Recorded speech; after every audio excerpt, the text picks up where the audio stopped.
Hey everybody, it's DJ. I'm going to walk you through the accessibility functions on my MacBook. What I really like about this is I'm going to walk you through the accessibility that comes on my MacBook. However, all of them also come on iPads. It's slightly different, but it's very, very, very close to the same.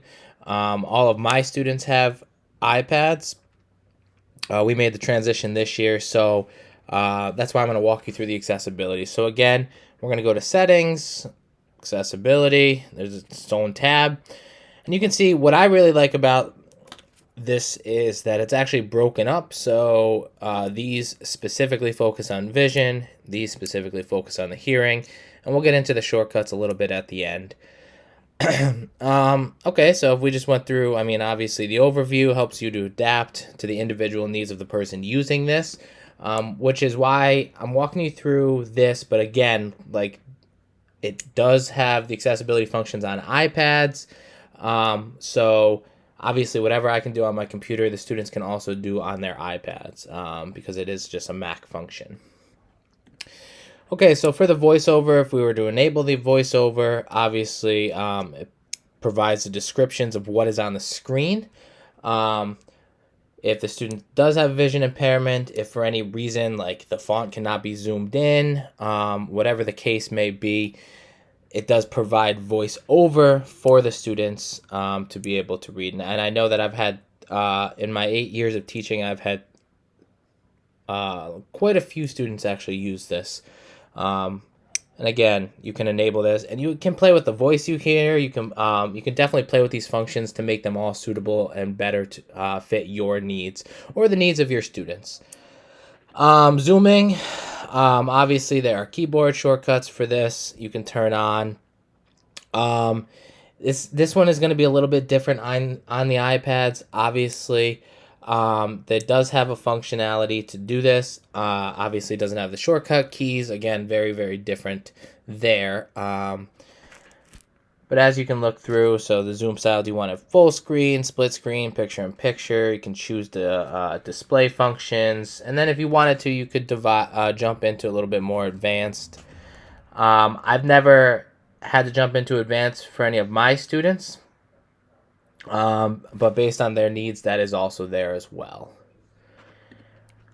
Same with display, going to the cursor, the color contrast. Obviously, like, the color contrast is definitely important. So we have used that a lot in my classroom and on my 8th grade team, specifically this year. So this is where kind of the differentiating of colors definitely comes in. You can see the contrast based on the needs. So, as we're looking at this, it might look different. However, to people who need the contrast, you can see there are different levels of that contrast within the functions. Speech. So this is where this is kind of, I actually very much like this feature. I like how you can change the voice just like on an iPhone. Most people recognize me by my voice. So as you can see, I sure like being inside this fancy computer.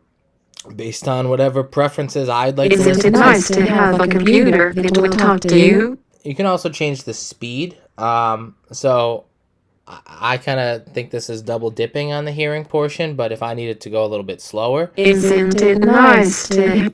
based on my abilities, or maybe I want the text to go faster. Isn't it nice to have a computer that will talk to you?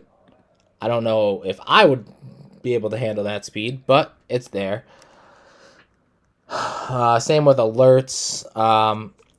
Anything that pops up informing you can also have that speech over accessibility, as well as descriptions, audio descriptions of anything, visual content. This one is going to be really big. I use this a lot. What I'll do is I will do, I call them like QR scavenger hunts. I'll have students use their iPads, go around, scan a QR code that I created, and view a primary source picture. So as a history teacher, there's a lot of primary source versus secondary sources that I have the students look at, compare and contrast ideologies, and the descriptions and alt text definitely comes into play, right? So if I have my students trying to do a deep dive into the meaning of, I don't know, let's say World War I propaganda, the descriptions are definitely going to be helpful for my students. So this is where that is. Again, same thing on the iPad. We're going to just keep rolling, jump down into the hearing functions.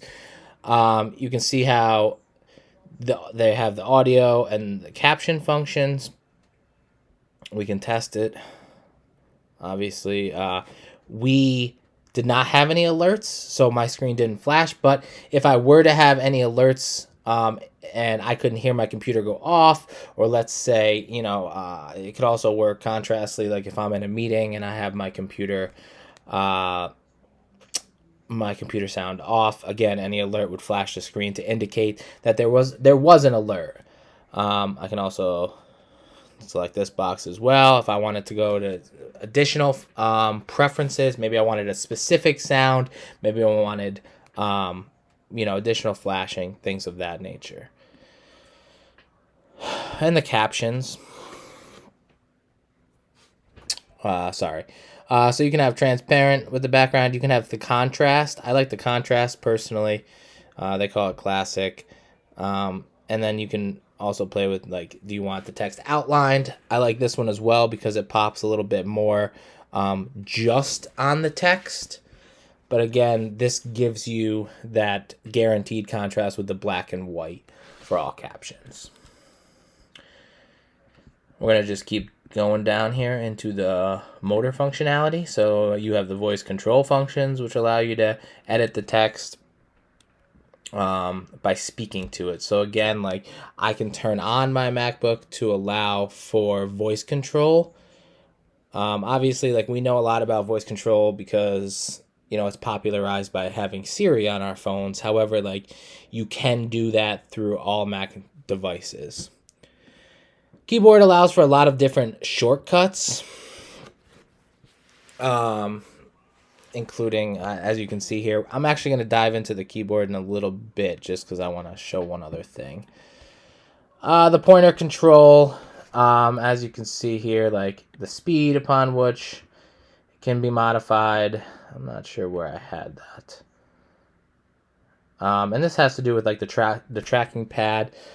So this one is also going to be a little bit different based on the device you're using it for. I obviously have the trackpad and the mouse on my MacBook, but it's going to be very different on an iPad or a phone, right? So based on what the students are using is going to be, how much control they have over that.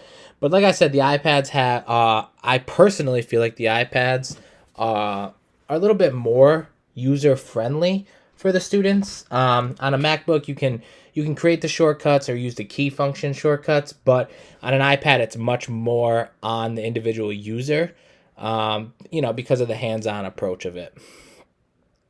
Obviously, you have Siri shortcuts. One other thing that I'm going to jump into, which I really enjoy I don't use it as much on my computer, but my students use it a lot on their iPads, is if you triple click, so click on the lock button 3 times. You can also do that on the computer, so the on-off button, or I have a fingerprinter scanner on, the fingerprint pad on my computer.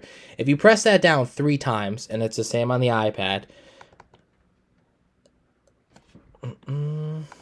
Accessibility options.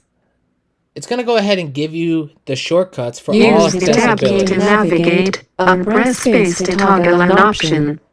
So you can see the keyboard shortcuts are here if you want to click on that to extend. If I just want to turn on any specific shortcuts based on my preferences, I'm using the computer, I can turn them on. My wife uses the computer, she can turn them off. Same way, just by pressing that button 3 times. So if students are sharing their iPad or they're doing partner work, once that iPad changes hands, they know they're pressing the lock button 3 times, and that's going to give them this accessibility option for, more quick use within the classroom. So obviously this is a very brief video. It can go much more in depth. Obviously, I didn't really break up too many of the individual preference options. I kind of just showed you the brief overview, but again, I selected Mac primarily because one, I only have Mac products, and two, my students all use Mac products and they use the iPads. So again, like many of the accessibility functions through Mac operating systems are uniform throughout all of their devices. All right, thank you so much.